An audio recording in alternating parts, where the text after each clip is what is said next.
अस्सलाम वालेकुम। दुरूद शरीफ पढ़ लें।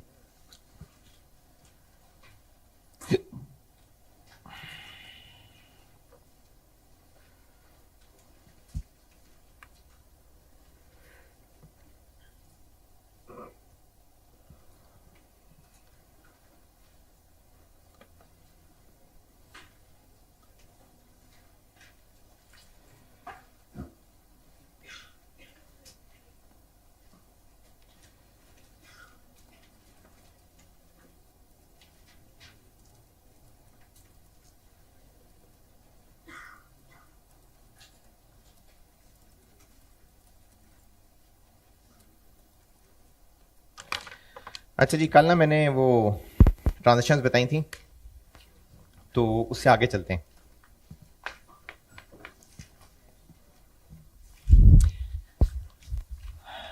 अच्छा, ये ना अभी मैं इधर यहां पर एक चीज बना रहा हूं, ये अभी नोट ना करना।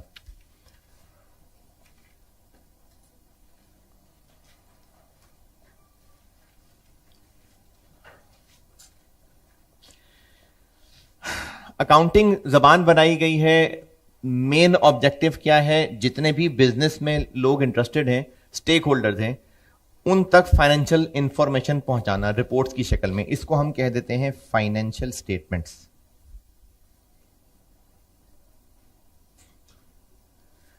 तो फाइनेंशियल स्टेटमेंट्स कब बनेगी नॉर्मली आपके लेवल पे? कम से कम ईयर एंड पे। अब सारा साल अकाउंटेंट चीजें याद थोड़ी रख सकता है, तो उसको लिखनी पड़ेंगी। तो लिखने के लिए ना एक, अच्छा ये आपको ना अकाउंटिंग के सारे कॉन्सेप्ट सिर्फ कॉन्सेप्ट बताने के लिए किताबों का जिक्र कर रहा हूं, वरना अब ये किताबें शिताबें नहीं होती। अब तो सारा कुछ छोटे से छोटा बिजनेस जो है वो भी मोस्टली कंप्यूटराइज्ड ही चल रहा होता है, लेकिन सिर्फ सिखाने की हद तक बुक्स कहा जा रहा होता है। तो इंफॉर्मेशन यानी ट्रांजैक्शंस को रिकॉर्ड करने के लिए सबसे पहला काम होता है एक बुक, एक रजिस्टर, उसको कहते हैं जर्नल। इसमें हो रही होती हैं सारी ट्रांजैक्शंस रिकॉर्ड। ये दिखाइएगा, जैसे देखिए एक रजिस्टर है। अब इसका ना हर पेज एक खास डिजाइन का होगा। यहां लिखना शुरू किया, पेज भर गया, अगले पेज पे आगे, फिर भर गया, अगले पेज पे आगे। तो जस्ट एक रजिस्टर, जैसे आप लेक्चर नोट कर रहे होते हैं, वैसे एक रजिस्टर है जिसका नाम जर्नल है, जिस पे सारी ट्रांजैक्शंस को एंट्रीज की शक्ल में लिखना है। ये मैंने आपको कल जो बस कुछ सैंपल ट्रांजैक्शंस बताई थी, उनमें से एक दो इस शक्ल में करके दिखा रहा हूं, बाकी रफ गंदा मंदा आपको वैसे ही सवाल टैली करा देता हूं। तो ये एक रजिस्टर होगा जिसमें हर पेज पे कम से कम डेट लिखने की जगह, क्योंकि हर ट्रांजैक्शन को लिखना है तो कोई डेट भी तो हो ना, कब हुई ट्रांजैक्शन, अंग्रेजी लिखने की जगह, और आखिर में एक कॉलम डेबिट अमाउंट लिखने के लिए, एक कॉलम क्रेडिट अमाउंट लिखने के लिए। मैंने चूंकि आपको ऐसा को डेट्स नहीं बताई, ये आप इंट्रो में कर चुके बहुत प्रैक्टिस, तो मैं अब ये डेट शीट नहीं बता रहा। आपसे FAR 1 में एंट्रीज होती हैं टेस्ट, वो बचपन वाली नहीं होती कि गुड्स ड्राइंग्स हो गई और ये हो गई, लेकिन वैसे एंट्रीज बहुत सारी टेस्ट होती हैं।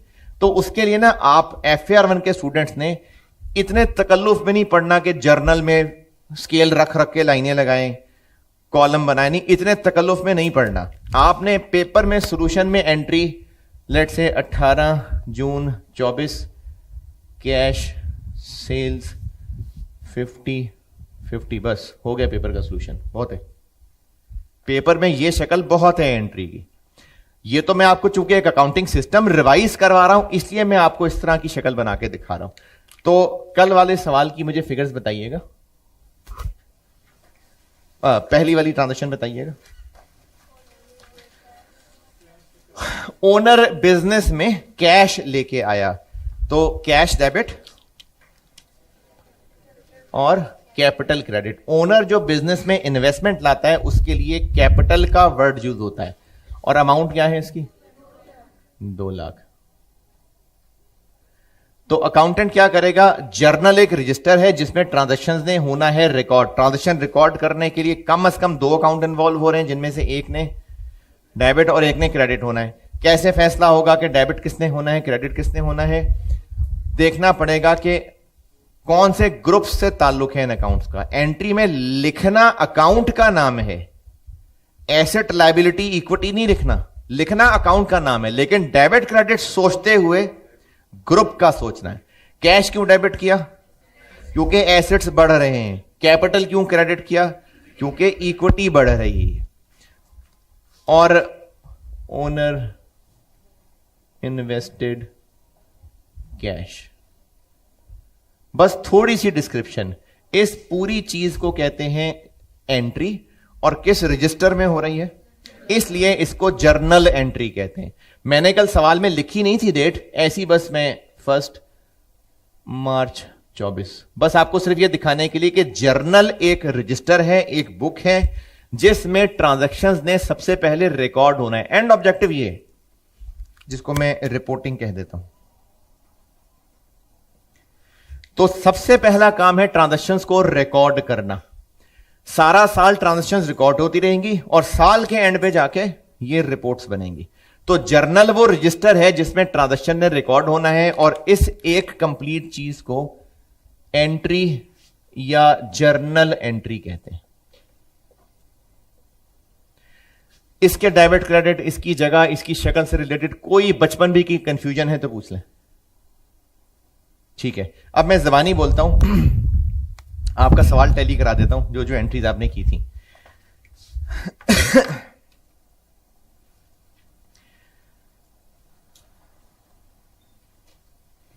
अच्छा, जो भी डेबिट क्रेडिट किया था ना, मैं वो डेबिट क्रेडिट भी बोलूंगा और वजह भी बताऊंगा कि क्यों डेबिट क्रेडिट हो रहा है। और जो आपने तुक्का लगाया हो तो वो तो तुक्का ही समझिएगा, वजह समझनी जरूरी है।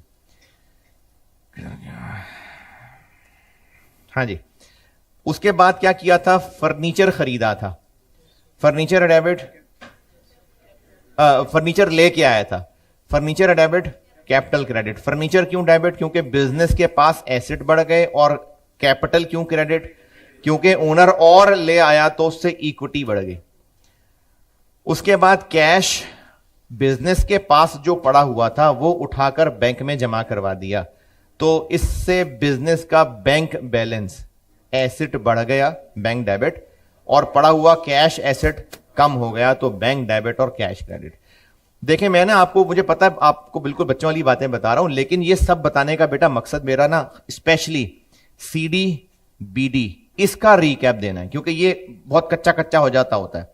बीडी सीडी का रिकैप देना है, एक्सपेंसेस एसेट्स इनको क्लोज करना होता है, कैसे करना होता है, सिर्फ ये पिक्चर कंप्लीट दिखाना चाह रहा हूं। वरना मुझे पता है कि सर कैश डेबिट, पता ही है डेबिट होता है, बस एक बार रिकैप दे रहा हूं सारा। फिर भी कोई भी बेटे अगर बेसिक सी कंफ्यूजन भी है ना, तो शर्माना नहीं, पूछ लेना। इन 3 ट्रांजेक्शन में किसी ने कुछ पूछना है। चौथा, गुड्स खरीदी थी उधार पे। गुड्स का खरीदना क्या अकाउंट इस्तेमाल होता है? परचेजेस। Purchases debit. क्यों डेबिट? क्योंकि बिजनेस का एक्सपेंस बढ़ रहा है, तो परचेजेस डेबिट। और उधार पे खरीदी है, उधार पे खरीदी है तो बिजनेस की लायबिलिटी बढ़ रही है, और इसके लिए अकाउंट क्रेडिटर्स इस्तेमाल होता है। तो परचेजेस डेबिट और क्रेडिटर्स क्रेडिट। किसी ने यहां अकाउंट्स पेबल, ट्रेड पेबल, सब सही है। Purchases debit. अच्छा, जिनको तो बिल्कुल ही भूल गया हुआ है तो फिर तो बात ही खत्म। जिनको कच्चा कच्चा याद है, तो गुड्स हम खरीद के ला रहे हैं, तो हमारे पास वो चीजें जब स्टोर में आएंगी वो तो इन्वेंट्री नहीं है। इन्वेंट्री का कौन सा ग्रुप है? इन्वेंट्री किस ग्रुप में है? एसेट्स में। तो उससे एसेट्स बढ़ नहीं गए?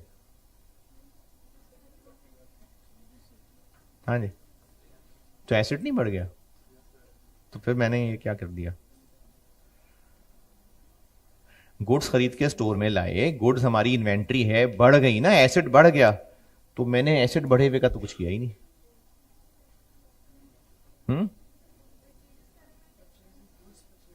हाँ, तो एसेट किधर गया?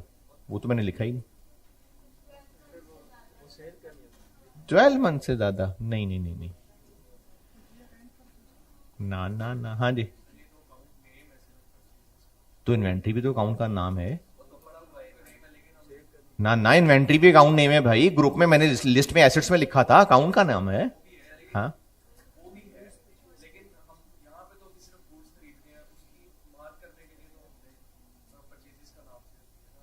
नहीं। हाँ जी, हाँ जी बिल्कुल सही है, कच्चा कच्चा नाम मेरे कान तक पहुंच गया। मैंने ना आपको रेक्टिफिकेशन ऑफ एरर्स चैप्टर पढ़ाना है, तब जाकर आपको इन्वेंट्री की रिवीजन कराऊंगा। एक होता है पीरियोडिक सिस्टम, एक होता है परपेचुअल सिस्टम। ये पीरियोडिक सिस्टम है। परपेचुअल सिस्टम होता तो इन्वेंट्री डेबिट करते। तो ये दो अलग अलग सिस्टम है, लेकिन FAR1 में बाय डिफॉल्ट पीरियोडिक सिस्टम होता है। इसलिए मैं सारी डिस्कशन अभी पीरियोडिक सिस्टम को सामने रख के कर रहा हूं। ये कराऊंगा मैं रिवाइज, जब रेक्टिफिकेशन ऑफ एरर पढ़ाऊंगा ना तो रिवाइज करवाना है। तो परचेजेस क्यों डेबिट? क्योंकि एक्सपेंस बढ़ रहा है। अच्छा, उसके बाद क्या हुआ? जो हमने चीजें जिनसे खरीदी थी उनको वापस कर दी। चीजों के वापस करने से जो हमारी लायबिलिटी बनी थी वो लायबिलिटी कम हो गई, तो क्रेडिटर्स डेबिट। अच्छा, जब चीजें हमने वापस की तो खरीदी थी तो वापस की है ना। जब चीजें खरीदी थी, परचेज रिटर्न बताने लगा, जब चीजें खरीदी थी तो चीजों का खरीदना हमारा एक्सपेंस बढ़ गया था। एक्सपेंस बढ़े तो डेबिट। अब जब खरीदी हुई चीजें वापस कर दी तो बढ़ा हुआ एक्सपेंस कम हो गया, तो एक्सपेंस कम हो तो क्रेडिट, इसलिए परचेजेस क्रेडिट कर देंगे।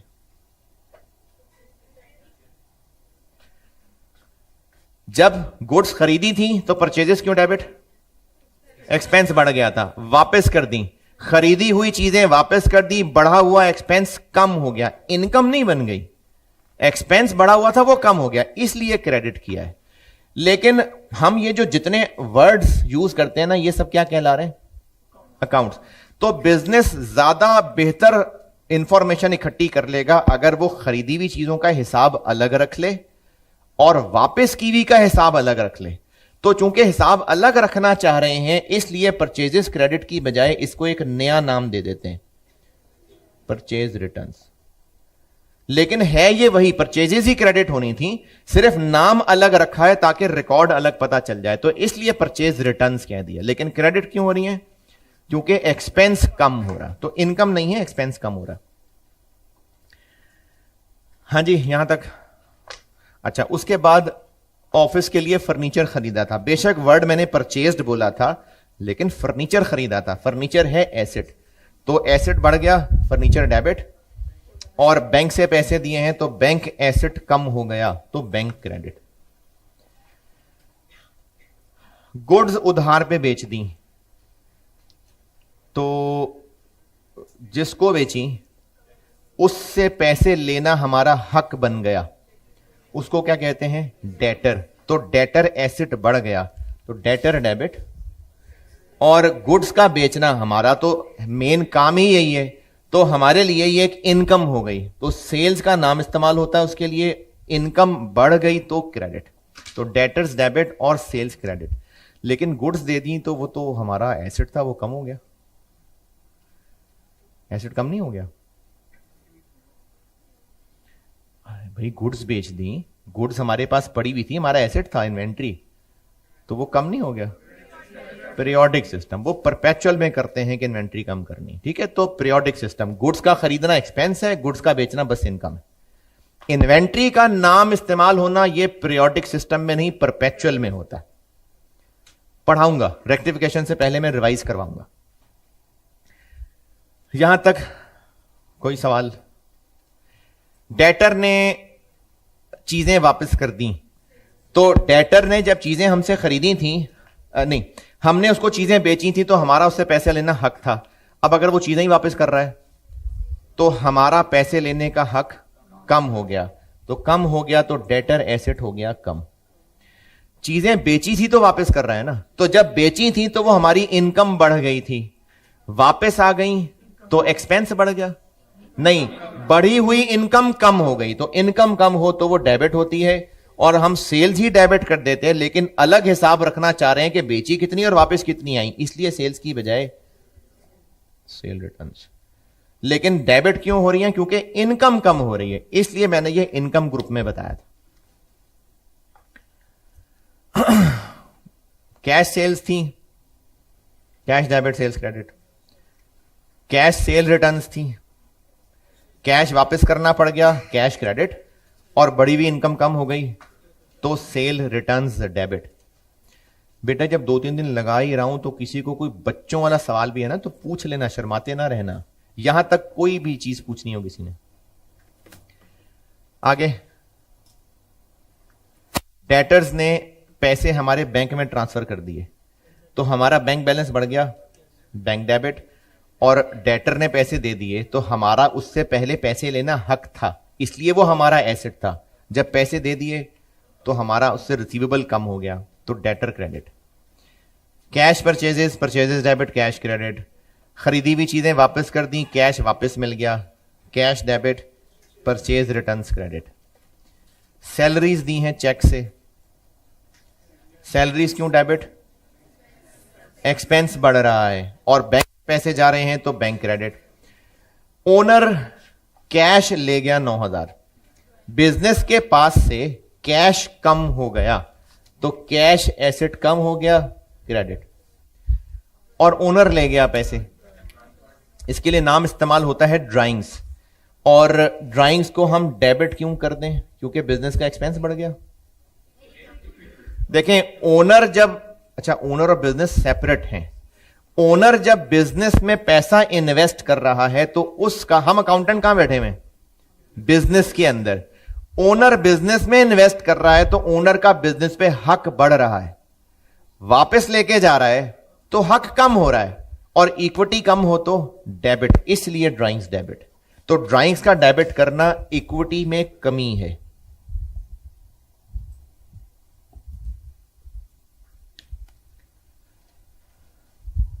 उसके बाद क्या है? क्रेडिटर्स को बैंक से पे किया है, creditors debit, bank credit. Creditors क्यों डेबिट? उनको पे कर दिया तो हमारी जिम्मेदारी थी, लायबिलिटी थी, पेमेंट करने से लायबिलिटी कम हो गई, लायबिलिटी कम हो तो डेबिट। कैश में रेंट पे किया है, rent debit, cash credit. Bank से ओनर अपने काम के लिए पैसे ले गया, बैंक से पैसे निकले, बैंक क्रेडिट। और ओनर ने बिजनेस से ड्रॉ कर लिया तो इक्विटी कम हो गई, ड्राइंग्स डेबिट। इनमें से कोई भी एंट्री की वजह अगर पूछनी है तो पूछें बेटे। यहां तक सब ओके, डेबिट क्रेडिट की रीजन। अच्छा चलें आगे चलते हैं। साल एंड हो गया और सारा साल जर्नल में एंट्रीज होती रही। साल के एंड पे अकाउंटेंट सेठ साहब को बताना चाह रहा है कि पूरे साल में कितनी टोटल सेल्स हुई, तो फिर वो जर्नल खोलेगा, कैलकुलेटर पकड़ेगा, सेल्स गिनता जाएगा, है मुश्किल हो जाएगा। तो अब कुछ और हल निकालना पड़ेगा। आप लोगों ने क्लासेस अटेंड की, कर रहे हैं, और सब जबानी सुन के चले जाते हैं, लिखते हैं ना। तो जरूरी नहीं सारे बच्चे ऐसे करते हो, शायद कुछ करते हो, और जो नहीं भी करते उनको मिसाल शायद समझ आ जाए। क्लास में एक रजिस्टर लेके बैठते हैं, वो आपके क्लास का रजिस्टर है। फिर कुछ बच्चों ने ना स्कूल की अच्छी आदतों की वजह से घर में, जिसको कहते हैं नीट कॉपी बनाई हुई है, तो वो घर में एक अलग रजिस्टर रखते हैं, और क्लास में जो रजिस्टर लेके आए होते हैं ताकि बहुत तबीयत पे बोझ ना हो तो वो एक ही रजिस्टर लाते हैं, और घर में अकाउंटिंग का अलग, लॉ का अलग, टैक्स का अलग रजिस्टर बनाया हुआ है, तो उस पर जाकर वो दोबारा लिख लेते हैं। कहां से देख के? जो क्लास के रजिस्टर में था। अच्छा, अलग अलग रजिस्टर में क्यों लिख लेंगे? क्या फायदा उससे? हर सब्जेक्ट का सामान एक जगह अलग अलग इकट्ठा होना शुरू हो जाएगा, तो क्या फायदा इससे? जब कल को रिवीजन करनी होगी तो वो जो रोज सारा कुछ एक रजिस्टर पे लेके चले जाते थे, वही घर जाकर दोबारा अलग अलग रजिस्टर्स पे लिखते थे। एक मिसाल। दूसरी मिसाल, एक स्कूल में सारे बच्चों के एंटर होने का एक गेट है। सारे बच्चे एंटर हुए और ग्राउंड में इकट्ठे हो गए, वहां पर असेंबली हो रही है, लप्पे आती है, दुआ पढ़ ली, तराना पढ़ लिया। अब उस ग्राउंड में खड़े खड़े कौन कौन से बच्चे किस किस क्लास के हैं, मुश्किल हो जाएगा ढूंढना। वही बच्चे जो उस ग्राउंड में हैं, फिर वहां से वो अपनी अपनी क्लासेस में चले जाएंगे। अब पहचानना आसान है कि किस क्लास में कौन से बच्चे हैं। तो जर्नल में हो गई सारी की सारी रिकॉर्डिंग। उसके बाद एक और रजिस्टर होता है, उस रजिस्टर को कहते हैं लेजर। ये एक और रजिस्टर है।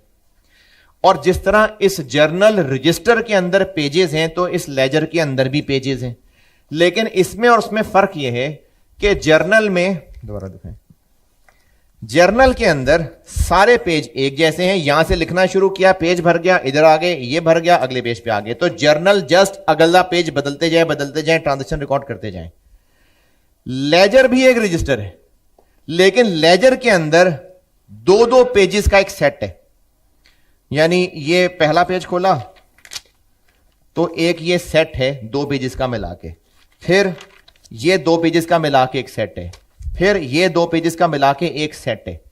ये जो इस रजिस्टर के अंदर दो दो पेजेस का एक सेट है, अगर इसका ढांचा या बॉर्डर लाइन देखें तो ये दो पेजेस हो गए और दरमियान में लाइन लगाने से पता चल गया कि दो पेजेस हैं।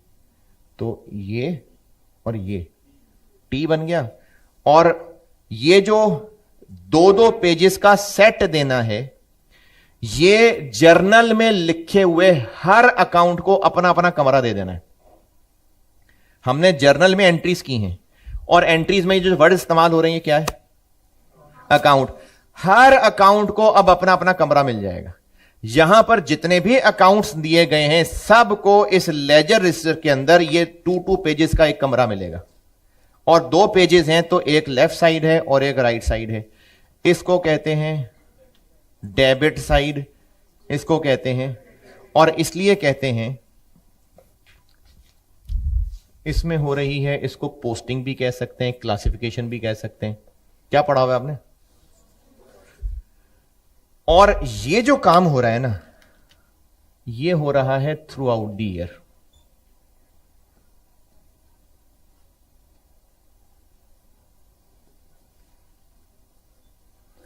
थ्रू आउट द ईयर सारी ट्रांजैक्शंस गेट से एंटर होके ग्राउंड में आ रही हैं। उसके बाद वो सारी ट्रांजैक्शंस अपने अपने कमरों में जा रही हैं।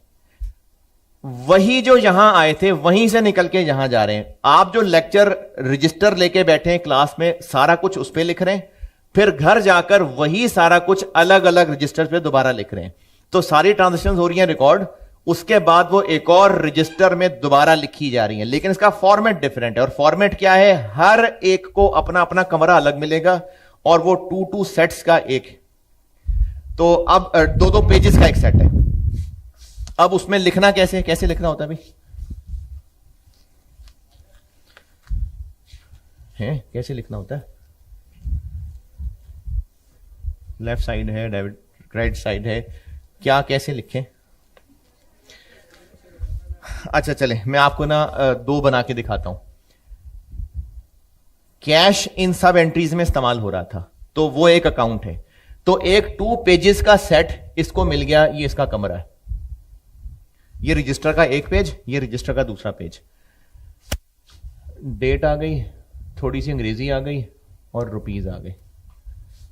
ये राइट वाला पेज, डेट आ गई, थोड़ी सी अंग्रेजी आ गई और रुपीज आ गई। ये लेफ्ट पेज को क्या कह रहे हैं?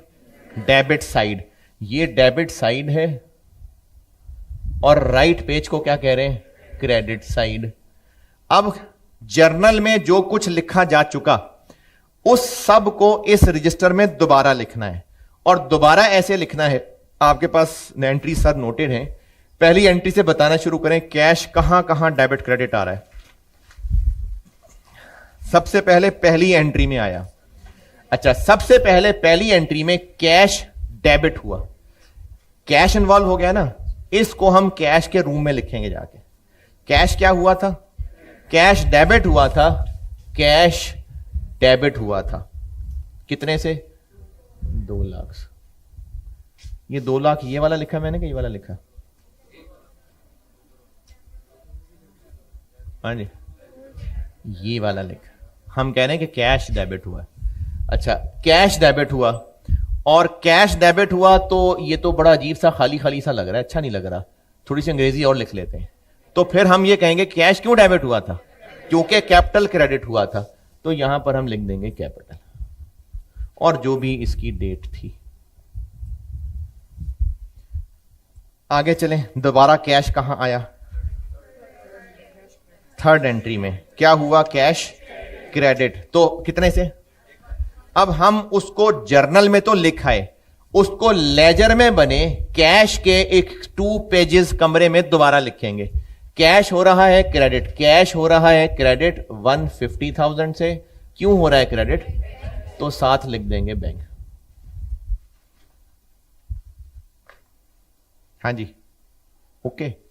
अब सब के साथ यही सुलूक होगा कि इन एंट्रीज में यानी जर्नल में पूरा साल जो जो एंट्रीज होती रही उनमें जो जो भी नाम इस्तेमाल होते रहे, ये नाम क्या कहला रहे हैं?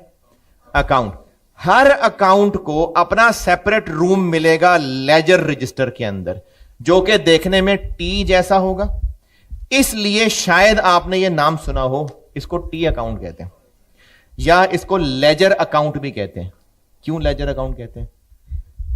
क्योंकि लेजर इस रजिस्टर का नाम है और उस रजिस्टर के अंदर इस कैश का अपना कमरा, अपना अकाउंट है, तो इसको लेजर अकाउंट या टी अकाउंट भी बोलते हैं। तो जो कुछ भी जर्नल में एंट्रीज में इस्तेमाल हो रहा है यानी अकाउंट्स, हर अकाउंट का अपना अपना कमरा होगा एक सेपरेट रजिस्टर में जिसका नाम लेजर है, और उसमें लिखने का तरीका क्या होगा? एंट्रीज में वो अकाउंट जहां जहां डेबिट हुआ था वो सब यहां लिखेंगे, और जहां जहां क्रेडिट हुआ था वो सब यहां लिखेंगे। अब आप एक काम ये कर रहे हैं कि इसी सवाल में जितने भी अकाउंट्स इस्तेमाल हो रहे हैं सब के टीज बना दें।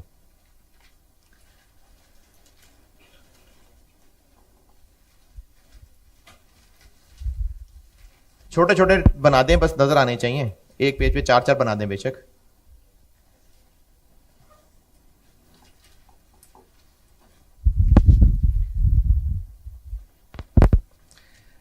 इन सब अकाउंट्स के टीज बना के तो उनमें डेबिट क्रेडिट पे ये अमाउंट्स लिख लें।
ये ना सिर्फ एक रेफरेंस होता है आपस में, जैसे जर्नल एक अलग रजिस्टर है, लेजर एक अलग रजिस्टर है।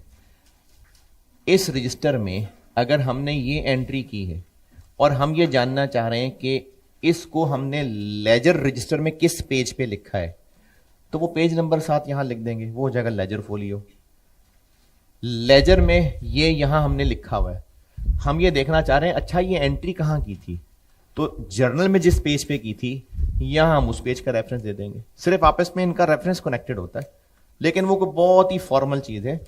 स्टूडेंट पॉइंट ऑफ व्यू से वो कुछ नहीं है फोलियो, इग्नोर करें उसको।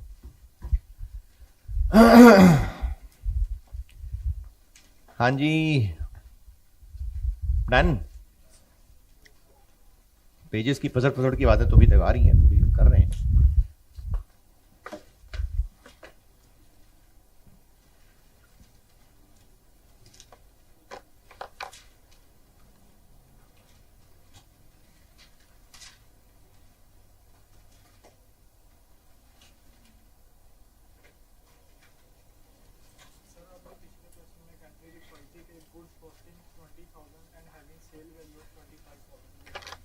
अच्छा, वो मैंने कल आपको एम चेक करने के लिए कुछ एंट्रीज ट्रांजेक्शन दिखाई थी। उनमें मैंने एक एंट्री बोली थी कि ओनर गुड्स ले गया 20,000 कॉस्ट वाली, उनकी सेल वैल्यू 25,000 थी।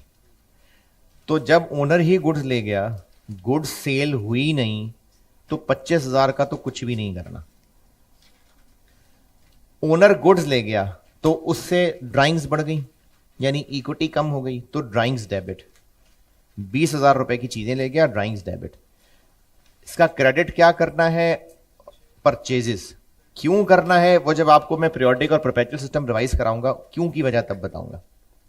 तो ड्राइंग्स डेबिट और परचेजेस क्रेडिट 20,000 से, 25,000 से नहीं।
चले, पेजेस पलटने की आवाजें हो गई थोड़ी कम, तो कर लिया, ठीक है। ये भी रजिस्टर है, ये भी रजिस्टर, इधर देख भाई, इधर। ये भी एक रजिस्टर है, ये भी एक रजिस्टर है, और इन दोनों रजिस्टर्स में सारी इंफॉर्मेशन रिकॉर्ड हो रही है, पूरा साल होती चली जा रही है। एंड ऑब्जेक्टिव क्या है? Financial statement. सेठ साहब को साल बाद हमने रिपोर्ट्स बना के देनी है, तो सेठ साहब के लिए यह जानना काफी है कि पूरे साल में टोटल सेल्स कितनी हुई, या हर दिन की सेल उनको अलग अलग बताएं? टोटल सेल्स बहुत है। इसी तरह उनके लिए यह समरी जानना काफी है कि किन किन लोगों से कितने पैसे लेने हैं, या यह भी सब उनको वहीं बैठ के बताएं कि इस दिन इतने की चीज बेची थी, फिर यह हुआ, फिर ये हुआ, फिर वो और पैसे दे के आया, फिर हमने कहा अल्लाह हाफिज, फिर उसने कहा अच्छा मैं और देता हूं। सारी कहानी सुननी है, या एक काफी है कि लेने कितने हैं? तो सेठ साहब के लिए या जो भी ओनर्स हैं उनके लिए ना समराइज्ड रिपोर्ट्स बहुत हैं। तो हमें अब इस सारी मेहनत की ना कोई समरी बनानी पड़ेगी, और वो समरी कब बनानी पड़ेगी? इससे पहले, मतलब साल के एंड पे। तो सारा साल ये दोनों काम होते रहते हैं। उसके बाद जब साल एंड हो जाता है तो यहां से तो यहां पहुंच गए थे, अब यहां से हमें कुछ समरी बनानी पड़ती है। और समरी बनाने का तरीका यह है, उसकी वजह बताता हूं भी थोड़ी देर तक। आप एक काम कर दें, ये मुझे बताएं ना पहले कैश में क्या क्या है। सेल्स 115,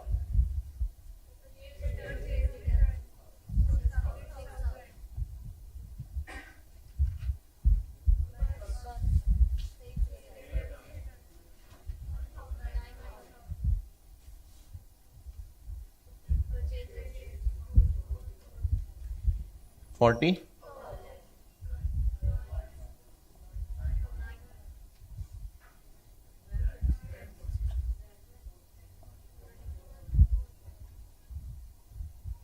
बस।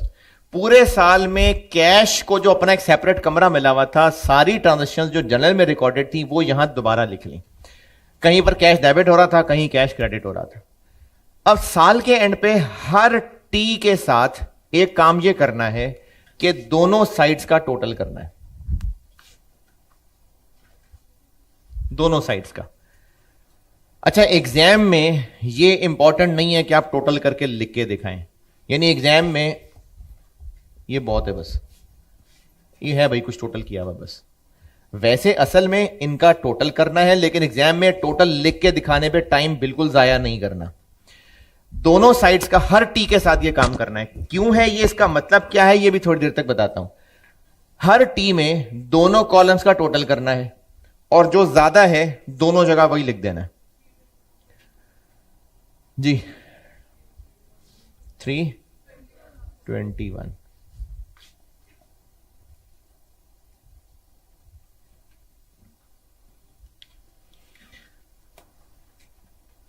दोनों में से जो ज्यादा था वो मैंने दोनों जगह लिख दिया।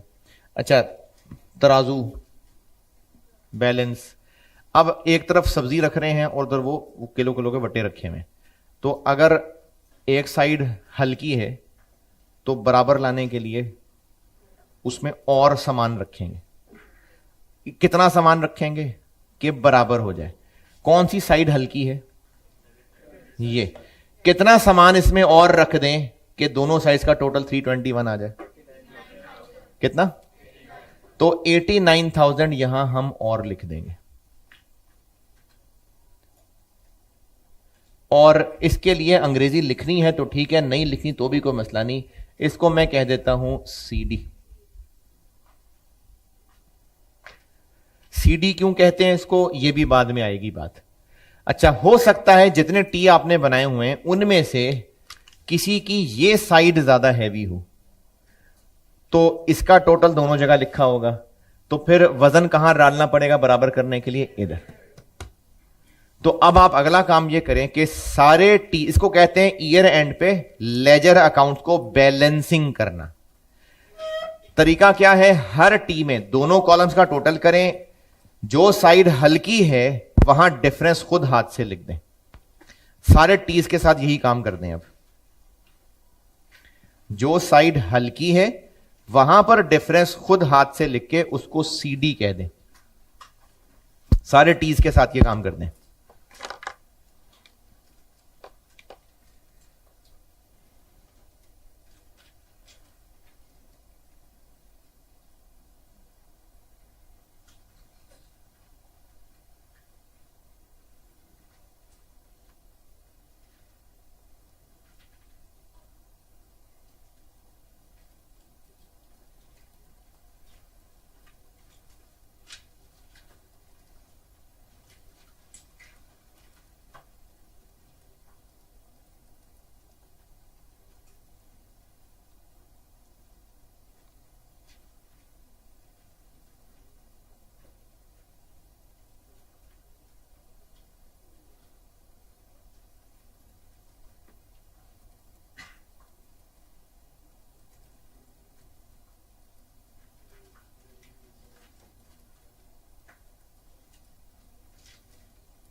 जी डन।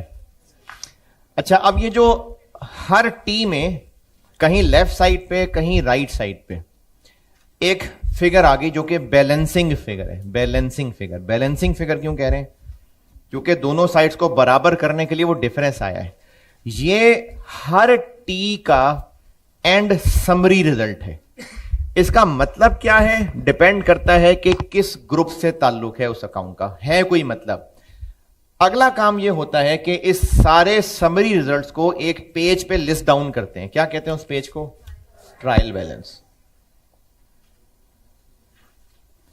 इसमें इन सारे टीज की वो बैलेंसिंग फिगर्स यहां मौजूद हैं, और ये बैलेंसिंग फिगर्स कब निकाली जा रही हैं?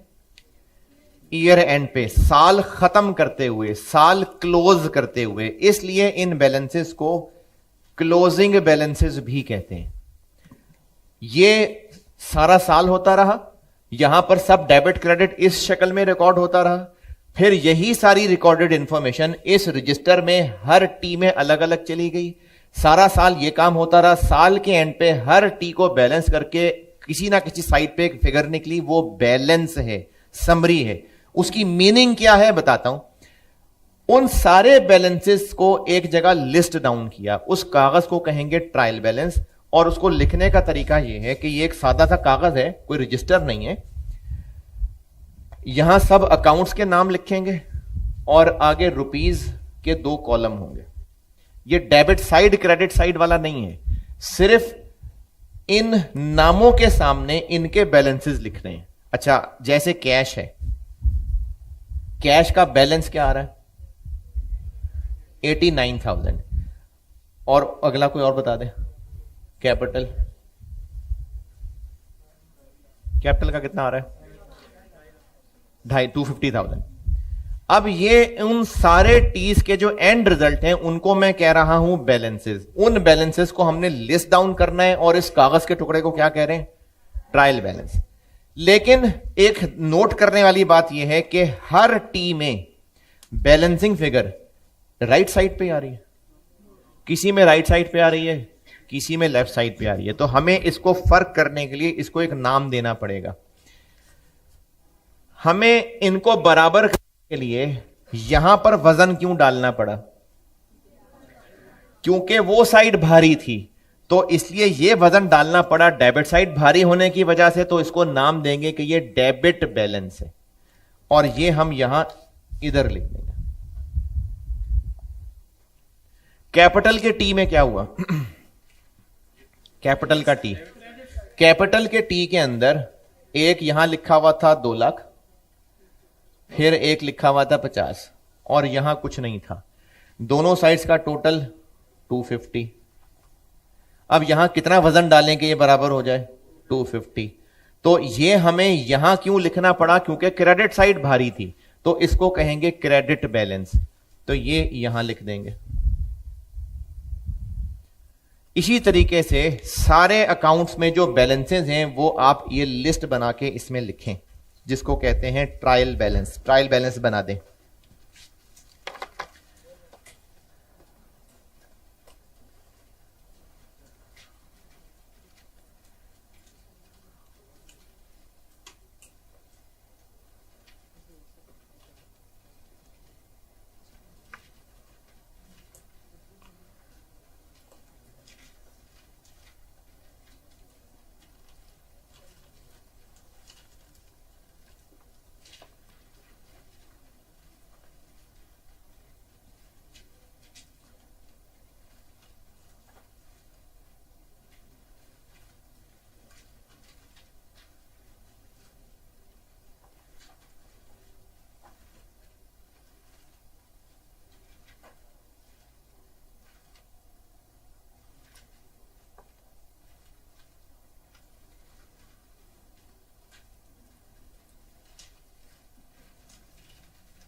जी।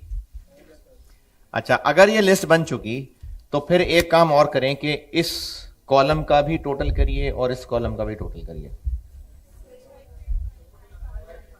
5 8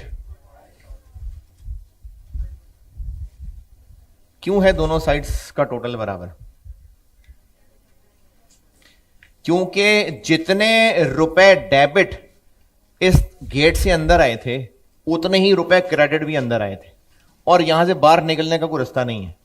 सिस्टम में जितने रुपए टोटल डेबिट है उतने ही रुपए टोटल क्रेडिट है, वही आपस में घूमते घूमते इधर उधर से होते हुए यहां तक पहुंचे। तो इसलिए टोटल डेबिट्स टोटल क्रेडिट्स के बराबर ही रहेगा। अब अगला मसला कि इस 89,000 का मतलब क्या है, इस 250 का मतलब क्या है? क्या मतलब 89,000 का? ईयर एंड पे अवेलेबल इतना है। अच्छा, यहां कहीं सेल्स आ रही होगी कितनी? 3 लाख। क्या मतलब है इसको? ईयर एंड पे अवेलेबल इतनी है, सेल इतनी हुई, तो फिर कैश इतना हुआ क्यों नहीं है? क्रेडिट, अच्छा क्रेडिट का मसला है। ओहो, कोई बात नहीं, मिसाल बदल लेते हैं। परचेजेस का बताइएगा। 11160। क्या मतलब है इसका? इतनी परचेजेस हुई तो फिर इतना कैश हुआ नहीं? नहीं। अच्छा, इतना कैश अवेलेबल है कब? तो फिर इतनी परचेजेस अवेलेबल हैं ईयर एंड पे, नहीं? क्यों नहीं भाई?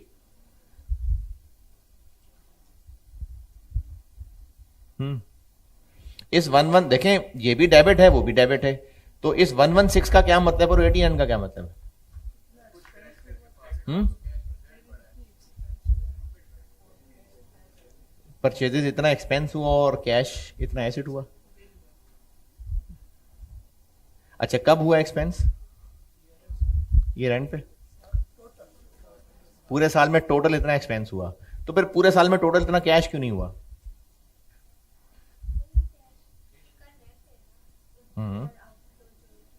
हाँ। अच्छा, वो एसेट है और ये एक्सपेंस है। हाँ, अच्छा ठीक है, चले, सही है, सही कह रहे हैं।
सामने कैश बना हुआ है, इससे समझाता हूं।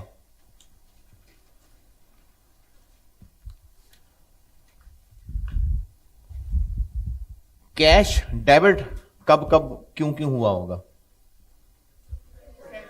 जब जब कैश आया होगा जब जब कैश रिसीव हुआ होगा, और कैश क्रेडिट कब हुआ होगा? जब जब कैश पे हुआ होगा। हमने टी में कुछ कैश में डेबिट साइड पे, कुछ कैश में क्रेडिट साइड पे लिखा हुआ है, तो हम ये कह सकते हैं कि ये रिसीट्स ड्यूरिंग द ईयर है जी, और ये payments during the year. Cash account के अंदर डेबिट साइड पे वो अमाउंट आ रही है जब जब कैश रिसीव हुआ है, क्रेडिट साइड पे वो अमाउंट आ रही है जब जब कैश पे हुआ है। अगर पूरे साल के दौरान इतना इतना इतना इतना इतना कैश रिसीव हुआ, पूरे साल के दौरान अच्छा जरा बताइएगा कितना? 321, और ये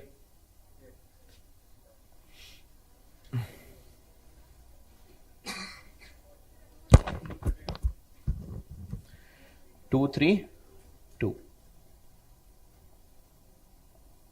इनका डिफरेंस लीजिए।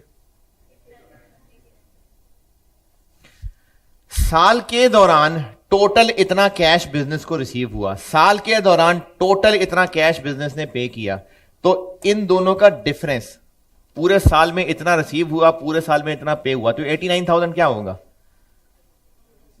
जो पूरा साल गुजरने के बाद बचा रह गया है। तो ये जो 89,000 है ये शो कर रहा है कैश बचा हुआ एट ईयर एंड। इस 89,000 को देख के ये पता चल रहा है पूरे साल में टोटल कितना कैश आया? 89,000 को देख के नहीं, कितना गया? नहीं। तो कैश के टी अकाउंट का जो बैलेंस निकला है वो शो कर रहा है साल के एंड पे कितना कैश रह गया है। और ऐसा हो सकता था कि ये इससे ज्यादा होता? नहीं भाई, कैसे? यानी 321 आया और 4 लाख चला गया है, ऐसा हो सकता था? अरे पिछला साल कहां, वो तो मैंने नहीं बताया ना अभी। जितना पैसा आया उससे ज्यादा चला गया नहीं ना, तो ये ज्यादा ही होना है, यानी डेबिट साइड क्रेडिट साइड से ज्यादा ही आनी है।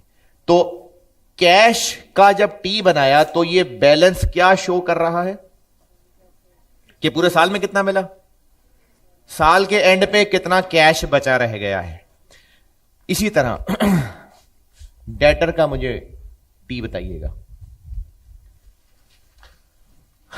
डेटर का टी, सेल्स 185,000 और रिटर्न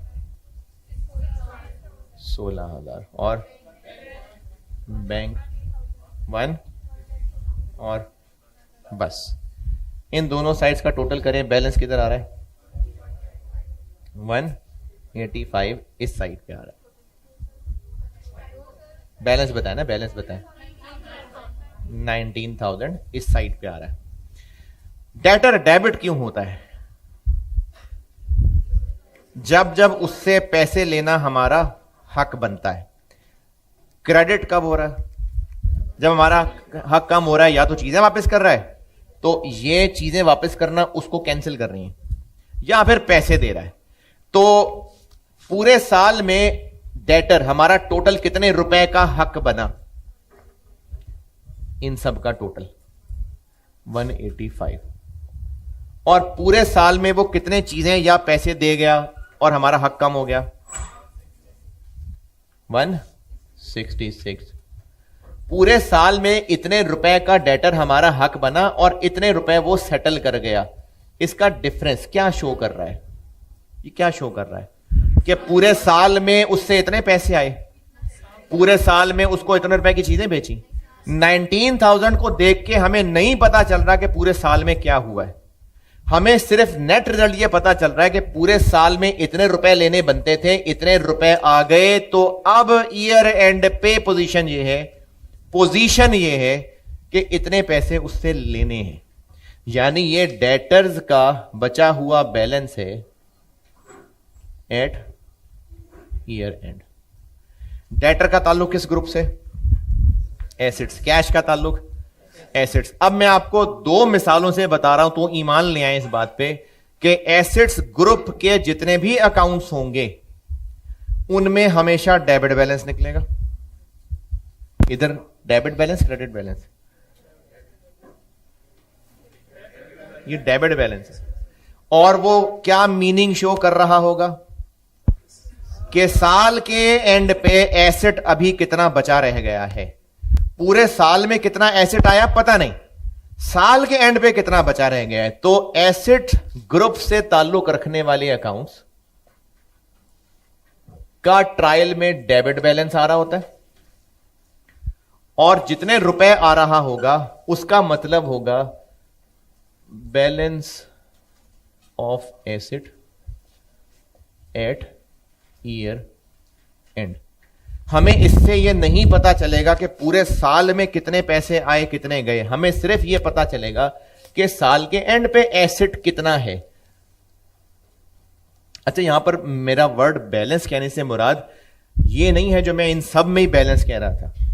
बैलेंस मतलब वाकई बचे हुए को मैं बैलेंस कह रहा हूं, ये ठीक है, बैलेंस में बचे हुए ही को बैलेंस कह रहा हूं, वरना तो सेल्स का भी इसको बैलेंस ही बोला था मैंने।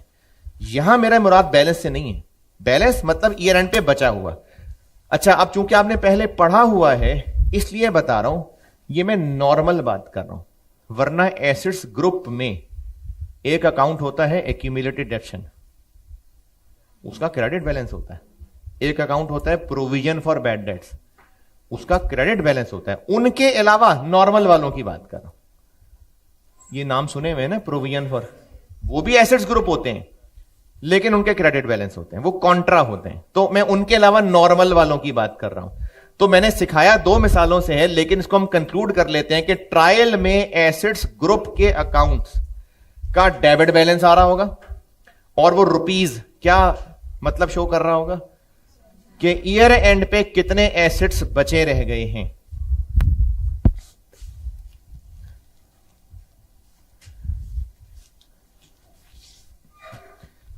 क्रेडिटर्स का टी बताइएगा।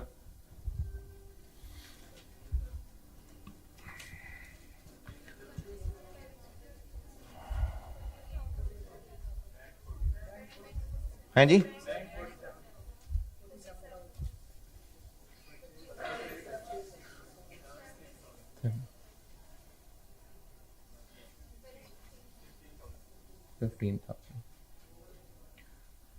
क्रेडिटर्स क्रेडिट क्यों होते रहे पूरा साल?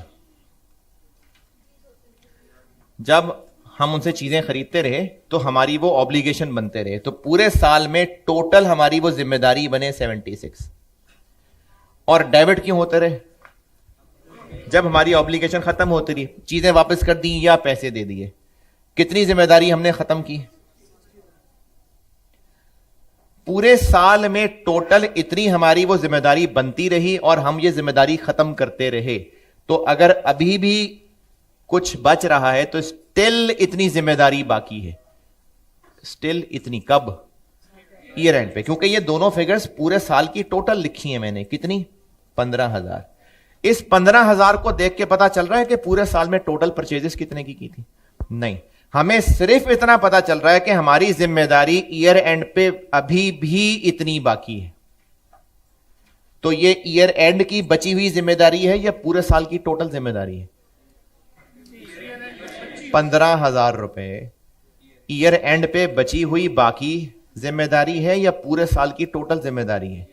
ईयर एंड की बची हुई जिम्मेदारी है। और मैंने जो बात आपको क्रेडिटर्स की मिसाल से बताई है, इसी पे ईमान ले आए कि लायबिलिटीज ग्रुप का जो भी अकाउंट होगा, एक बात, उसकी क्रेडिट साइड ही हैवी होगी, तो उसकी वजह से बैलेंस हमेशा क्रेडिट बैलेंस होगा।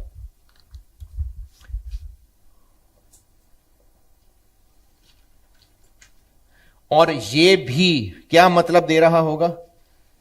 ईयर एंड पे बची हुई लायबिलिटी।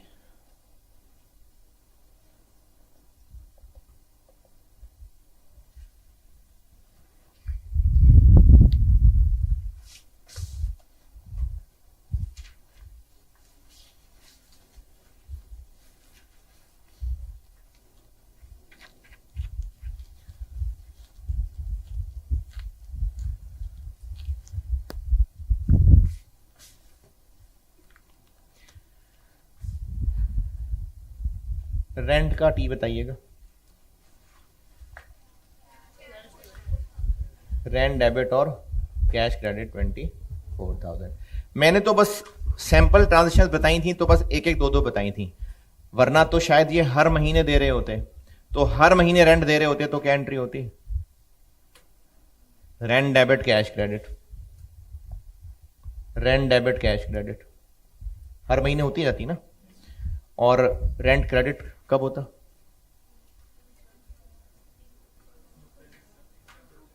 नहीं होता भाई। रेंट दे रहे हैं तो एक्सपेंस बढ़ रहा है, और नहीं दे रहे हैं तो कम हो रहा है। रेंट दे रहे हैं, एक्सपेंस बढ़ रहा है, और नहीं दे रहे हैं तो कम हो रहा है। भाई नहीं दे रहे तो कुछ नहीं हो रहा। तो रेंट डेबिट ही कब हो रहा है? जब ये एक्सपेंस बन रहा है। इस सवाल में तो मैंने सिर्फ इतना लिखा था ना, जो बात समझाना चाह रहा हूं, साल में 12 दफा बार बार डेबिट डेबिट डेबिट होता रहा होगा, और क्रेडिट कब हुआ होगा? नहीं हुआ होगा। तो अब जब आप टोटल करेंगे तो आंसर आ जाएगा 2,288। और क्रेडिट तो ये हुआ ही नहीं, तो बैलेंस कितना आ जाएगा? यही 288 आ जाएगा। ये टोटल फिगर ही आ गई ना। और डेबिट बैलेंस आया कि क्रेडिट बैलेंस? क्यों डेबिट बैलेंस आया? क्योंकि एक्सपेंस है, होना था तो डेबिट ही होना था। या तो एक्सपेंस होना ही नहीं था, या होना था तो डेबिट ही होना था। तो अभी मैंने आपको ये रेंट बताया है। एक और मिसाल देता हूं, सैलरीज। इसका टी बताइए कितनी? 20। तो हर महीने दे रहे होंगे ना। मैंने तो एक मिसाल रखी थी, हर महीने दे रहे होंगे। बैंक 20, फिर सैलरीज डेबिट, बैंक क्रेडिट, 12 दफा यही होता रहेगा। और क्रेडिट कब होगी? नहीं होगी। तो ईयर एंड पे जब टोटल करेंगे, और बैलेंस कितना आ जाएगा? 240, जो कि जाहिर है यही फिगर ही आएगी, क्योंकि यहां है ही कुछ नहीं। अब ये दो मिसालें आपके सामने आ गई। एक बात, बैलेंस हमेशा डेबिट आएगा, और चूंकि ये वही फिगर होगी जो टोटल है, तो ये बैलेंस क्या शो हो रहा होगा? ईयर एंड पे बचा हुआ एक्सपेंस कितना है, ईयर का टोटल फॉर द ईयर कितना है। तो एक्सपेंसेस ग्रुप का हमेशा डेबिट बैलेंस आया करेगा, सिवाय परचेज रिटर्न्स के, सिवाय परचेज रिटर्न के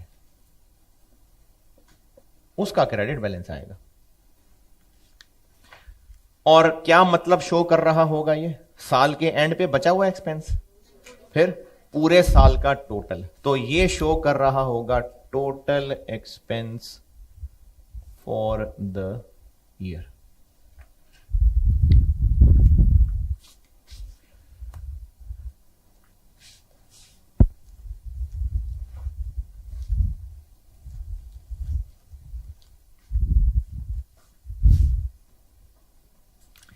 सेल्स का टी बताएं मुझे।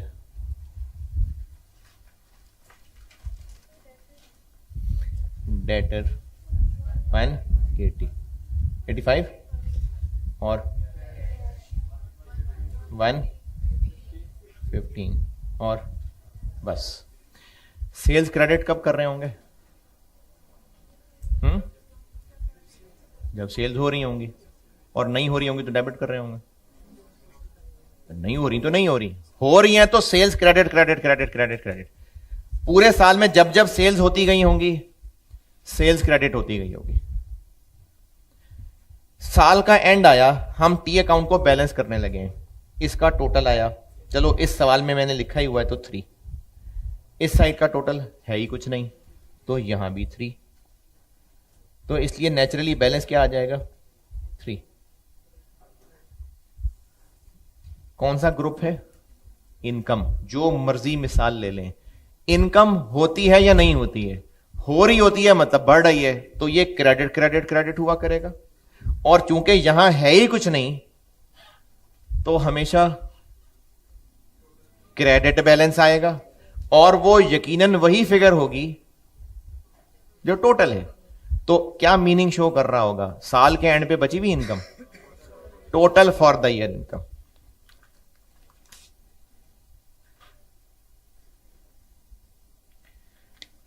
सिवाय सेल रिटर्न, वो चूंकि इनकम में कमी होती है तो उसका डेबिट बैलेंस आ रहा होगा, लेकिन मतलब शो हो रहा होगा total income for the year. तो एसेट्स और लायबिलिटीज के बैलेंसेस कुछ और मतलब शो कर रहे हैं, इनकम एक्सपेंसेस के कुछ और मतलब शो कर रहे हैं, और ये चारों तो मैंने आपको समझाए हैं। पांचवा जो है ना, वो आप को इतना ज्यादा मेरे पास है नहीं फिलहाल समझाने को, क्योंकि उसमें कुछ एडजस्टमेंट्स होनी होती हैं, तो इसलिए बस आप ऐसे ही ईमान, देखो चार तो समझा दिए ना यार, तो पांचवें पे ऐसे ही ईमान ले आए। ये जो इक्विटी ग्रुप है इसका क्रेडिट बैलेंस आ रहा होगा, और ये भी टोटल की बजाय बैलेंस ही शो कर रहा होगा। इसका मतलब है कि ट्रायल बैलेंस में हमारे पास जो भी आ रहा है वो दो सेट्स ऑफ इंफॉर्मेशन दे रहा है। एक सेट हमें इंफॉर्मेशन दे रहा है टोटल फॉर द ईयर। अच्छा, बिजनेस ने पूरे साल में इतनी इनकम्स की, इतने एक्सपेंसेस किए, तो ये बिजनेस की परफॉर्मेंस है ना, कितने अरसे की? पूरे साल की। तो ट्रायल में मौजूद एक्सपेंसेस और इनकम्स बिजनेस की परफॉर्मेंस शो कर रहे होते हैं।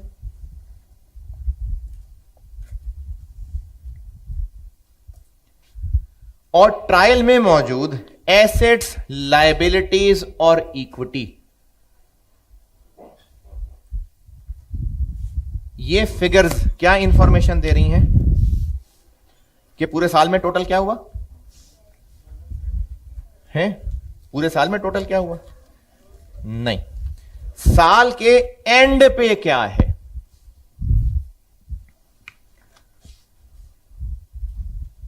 ये एक लाइन है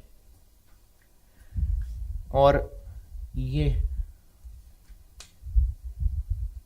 पॉइंट है, ये एक पॉइंट है। मैं एक वर्ड बोलूंगा पोजीशन। ये पोजीशन है या पॉइंट पोजीशन है? पॉइंट पोजीशन है। इनकम्स और एक्सपेंसेस हैं टोटल फॉर द ईयर, जो कहलाती है बिजनेस की परफॉर्मेंस। और ईयर एंड यानी सिर्फ क्लोजिंग, आखिरी दिन की फिगर, यह है पोजीशन। तो ये तीनों के तीनों हमें ईयर एंड की बिजनेस की पोजीशन बताया करते हैं।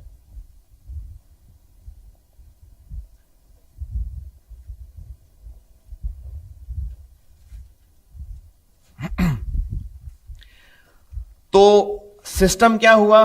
पूरे साल में सारा साल ट्रांजैक्शंस जर्नल रजिस्टर में रिकॉर्ड होती रहती हैं, वही सारी एक और रजिस्टर लेजर में वही पोस्ट होती रहती है। बस हर अकाउंट को अपना एक कमरा मिल जाता है, पूरा साल ये काम होता रहता है। साल के एंड पे हर कमरे का क्लोजिंग बैलेंस निकलता है। वो समरी ईयर एंड पे एक लिस्ट की शक्ल में आती है, जिस लिस्ट को ट्रायल बैलेंस कहते हैं। ये पूरे साल की समरी है।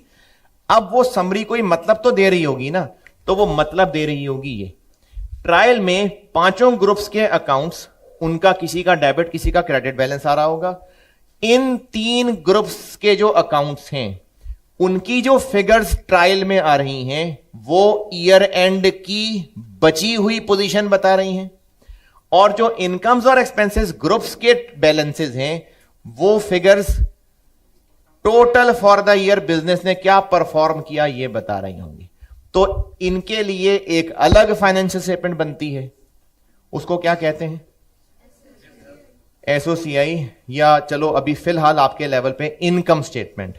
और इनके लिए एक अलग रिपोर्ट बनती है, स्टेटमेंट ऑफ फाइनेंशियल पोजीशन। चलें कल यहां से बात आगे बढ़ाते हैं।